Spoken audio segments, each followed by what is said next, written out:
Hello friends, let's see urogenital diaphragm. In our series of lectures of urogenital triangle, we have already completed most of the part of this urogenital diaphragm, but for the briefing, we already know there are 7 layers of the urogenital triangle when we see in coronal section from superficial to deep. And let's quickly revise them. The first and most superficial layer, this is the layer of the skin, and then there will be the second layer, it is the superficial fatty layer. The third layer, it is this fascia, and this one is the fascia of the Colles. The fourth layer, it is this space, and this space, it is the superficial perineal pouch. Then this membrane, it is the perineal membrane.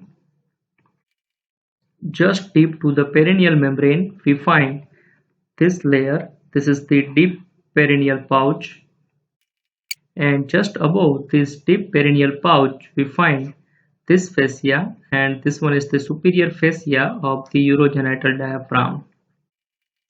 So these last 3 layers, perineal membrane, deep perineal pouch, as well as the superior fascia of the urogenital diaphragm itself, it is called as urogenital diaphragm. So this urogenital diaphragm, it is actually a partition which is present within the anterior part of the pelvic outlet, and it is one additional support to the viscera present within the pelvic cavity along with the pelvic diaphragm. Within the deep perineal pouch, we have two muscles. We already discussed them in our previous lecture, and these two muscles are the sphincter urethrae muscle as well as the deep transverse perineum muscle. And the fascia covering this muscle from below, it is the perineal membrane, and the fascia covering above this muscle, that is the superior layer of the urogenital diaphragm. So we can say this urogenital diaphragm itself, it is a musculofascial partition, and this urogenital diaphragm, it is pierced by the urethra in case of male, and in case of female by urethra as well as vagina. So here in this figure we can appreciate this area, it is the area of the urogenital diaphragm. So these three are collectively called as urogenital diaphragm. Now let's see the relations of this urogenital diaphragm. When we see inferior relation of this urogenital diaphragm, it is this space, and this space, it is the superficial perineal pouch in case of male as well as the female. So here in case of female, this is superficial perineal pouch one side and superficial perineal pouch of opposite side.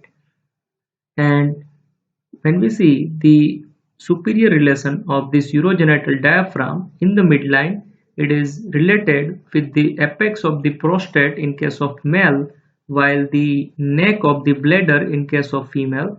Along with these structures, it is also concerned with this levator ani muscle on the both the side, and these are the anterior part of the levator ani muscle.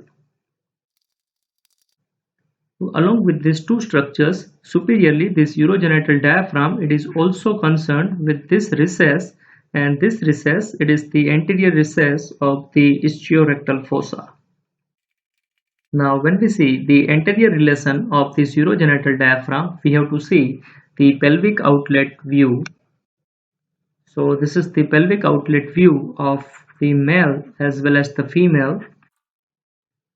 As we already know, the anterior aspect of the perineal membrane, it is thickened to form one ligament, and that ligament, it is called as transverse perineal ligament.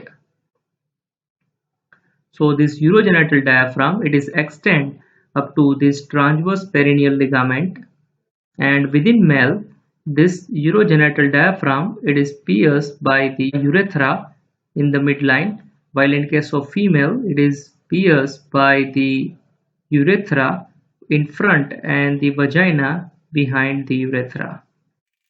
And on the anterior side and just below these pubic symphysis, we find one ligament, and that ligament, it is called as the arcuate pubic ligament. and the gap between these two ligaments, it transmits three structures. In the midline, one vein is going to pass, and this vein, it is the deep dorsal vein of the penis, and on the each side of this midline structure, two nerves are there, and these are the dorsal nerve of the penis or clitoris.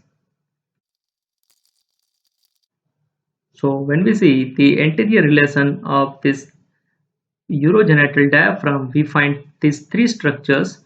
One, the midline structure, that is the deep dorsal vein of the penis or clitoris, and on the both the side of this deep dorsal vein, we find one nerve, and these nerves are the dorsal nerve of the penis or clitoris. When we see posterior relation of this urogenital diaphragm, we find this urogenital diaphragm, it extends up to the deep transverse perineum muscle, which is present somewhat like this. And the perineal membrane and the superior layer of the urogenital diaphragm, they are going to fuse with each other behind this deep transverse perineum muscle. So urogenital diaphragm, it is limited up to here. So posterior to the urogenital diaphragm, we find the ischiorectal fossas, which are present within the anal triangle. Now let's move on to the action of this urogenital diaphragm. This urogenital diaphragm, it is responsible for the support to the prostate as well as the bladder, and it is also responsible for the constriction of the vagina via sphincter urethrae muscle. It is also responsible for the fixation of the perineal body by giving attachment of its muscles. And the sphincter urethrae muscle also responsible for the voluntary control of the micturition, because it is going to form the external urethral sphincter, as we already discussed in our last lecture, and that's why it is responsible for expelling the last drops of the urine after the bladder stops contraction. So all these are the functions of the urogenital diaphragm.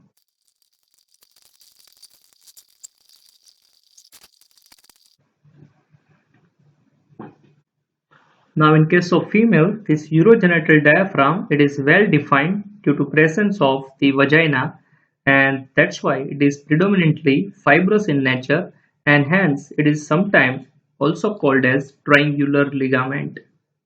So this is all about the urogenital diaphragm. Hope you understand well. Thanks for watching.